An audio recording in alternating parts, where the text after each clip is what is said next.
আমাদের ভাইদের রক্ত আমরা বৃথা যেতে দেব না। আমরা যাদেরকে হারিয়েছি তারা আমাদের এই দেশের সন্তান, আমাদের ভাই, আমাদের বোন, যারা কথা বলেছে সবাইকে তুলে নিয়ে গেছে। আমরা যদি আমাদের ভাইদের পাশে নাই দাঁড়াতে পারি, আমরা যদি দুই কথা নাই বলতে পারি, কথা বললে আমাদের গ্রেফতার করে ফেলবে, কথা বললে আমাদের কারাগারে নিয়ে ঢুকাই দিবে। আমরা যদি আমাদের অধিকার নিয়ে নাই বাঁচতে পারি, এই কুলাঙ্কার দেশে আমরা বাঁচতে চাই না। যদি জীবন দিতে হয় দিয়ে দিব।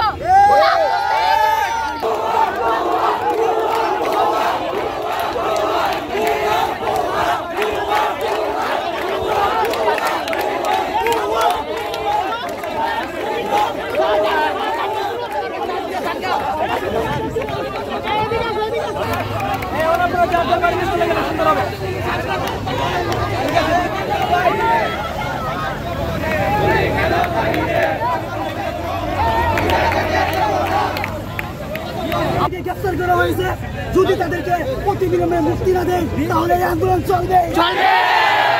অসহযোগের আন্দোলন আছে, আপনারা সেই আন্দোলনে যোগদান করবেন এবং আমাদেরকে সর্বাত্মক সহযোগিতা করবেন। সার্বিক পরিস্থিতি ভালো, মহাসড়ক অবরোধের মতো কোনো ঘটনা ঘটেনি। কিছু সংখ্যক ছাত্রছাত্রী তারা সকাল থেকেই জড়ো হওয়ার চেষ্টা করেছে। আমরা তাদের সাথে কথা বলেছি, আমরা শক্তি প্রয়োগ করিনি। আমরা তাদের সাথে কথা বলেছি, তারা কোনো ছাত্র কার্যের সাথে জড়িত হয়নি, তারা কোনো ভায়োলেন্সে যায়নি। আমরা তাদের সাথে